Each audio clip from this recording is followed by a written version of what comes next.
Hi team, good morning, good afternoon, good evening, depending on the time you're watching this video. Alright, so today I just want to share with you something very simple and straightforward. Before I even introduce the topic, don't forget to like the video at the end of it all, subscribe to my YouTube channel. You can also hit that notification bell so that the next time I'll upload the next video, you'll be notified and you'll be able to learn from that video. Yeah, so we're going to look at how to write an emergency pre-operative care. Yeah, so this one, it's a must know, because when they bring med-surg, which was surgery by then, they may bring a question that will require you to write an emergency pre-operative care. So on top of pre-operative care, generally we're talking about the care that we give to a patient as we prepare them to go for surgery. Yeah, so that is that. So we have an elective pre-operative care and an emergency pre-operative care, but I just thought of sharing the emergency one because the elective, I'm sure most people know about it, or maybe I'm going to record another video to explain about it, but for now let's focus on the emergency pre-operative care. Yeah, so when you look at the emergency pre-operative care, I would say we have a few headings. We have aims. There's just this special part that is not supposed to miss when you're writing an emergency pre-operative care. Remember, a patient is going to come in with a critical condition. Maybe they are bleeding, maybe they've got difficulties in breathing. You know, those are critical conditions, because if you don't attend to the patient immediately, they'll definitely acquire different complications, or unfortunately they may even die if you don't attend to them early. Yeah, so for emergency pre-operative care, I just want to explain more on the first part. So you're going to write your aims, you underline it, you say to help the patient, to resuscitate the patient, to prevent complications, to restore lost fluids, or if at all the patient is bleeding or is bleeding. So those are a few aims that you can write. Then you have to go to the next part. Immediately after you write your aims, you go to the part of resuscitation. So when resuscitating, I would say we have cardinal headings that we use. We've got airway, breathing, circulation. Those are the three cardinal headings that we put under circulation. So it's not all the time that you have to start with airway.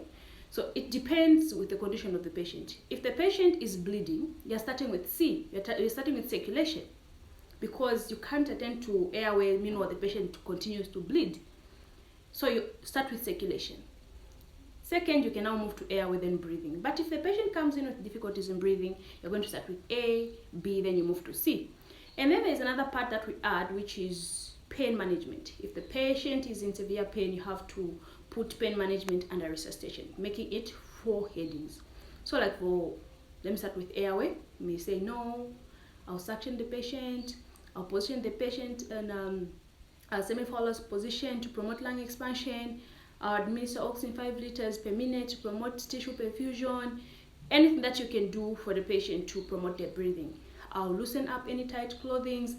Those are a few things that you put. Breathing also is the same thing. You're talking about oxygen and so on and so forth. Then you move to circulation. It's all about restoring lost fluids. Or if a patient is bleeding, you arrest the bleeding. You cannulate the patient on both hands. Administer crystalloid fluids like normal saline and Ringer's lactate. If they need blood transfusion, you need to do that.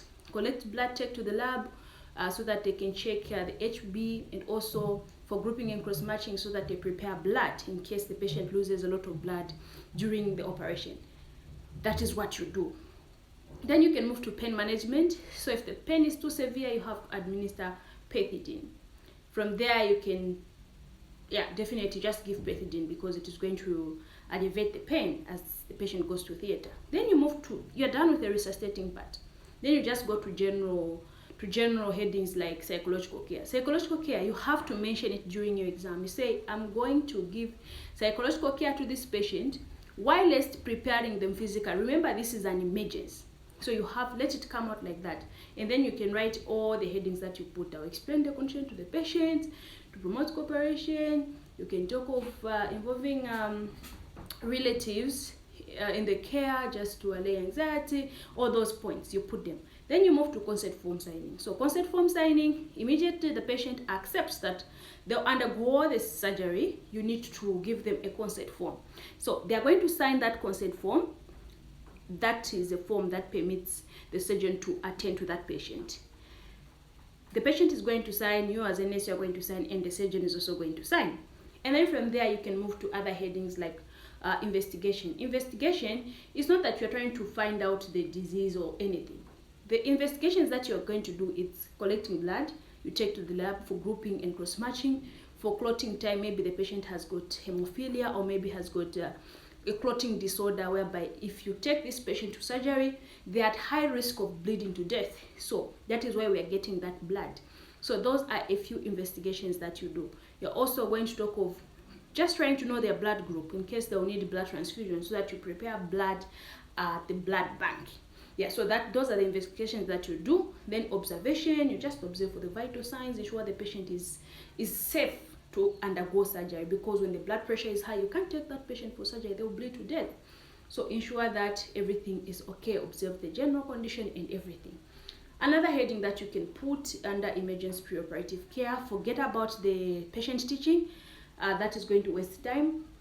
You can also give a pre-med. Pre-med, you can give atropine, which is 0.6 milligrams, just to dry secretion to avoid choking or aspiration during surgery.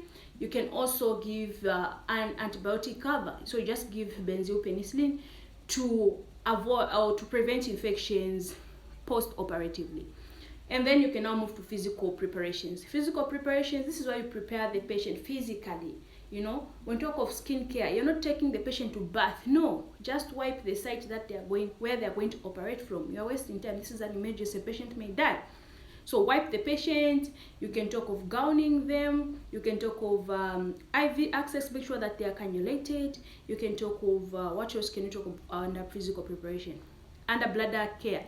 So bladder care, you have to catheterize the patient. All patients that undergo surgery, they have to be catheterized. What else can you do? Then you can also do your final observation. Observe if the patient is fit to go for final surgery. Check if the vitals are okay. If they are okay, check that you need to talk of checklist. Check if you've done everything from point 1 to point Z. So check if you've done everything. From there, definitely you're going to collect the lab results. If they've prepared any blood, you get it. And then you go and give a comprehensive handover to the theater team. Give them, say this patient is like this, like that. And then they'll undergo the surgery. So that is now into intraoperative care. That is not our business, because surgeons are the ones that are in charge of that. And then from there, you go back to the ward. Go on the emergency surgical, you go on acute bay in the surgical ward. Prepare the post-op bed. When the patient comes, they're going to be there with all resuscitative equipments within reach. You are done with your emergency pre-operative care. The most important part is the resuscitative part and the physical preparation. Don't do things that are going to waste time. Patient may die. So that is all I had for you today. Thank you so much for your attention. If you've got any question, don't forget to ask in the comment section. I'll be able to attend to it once I see it.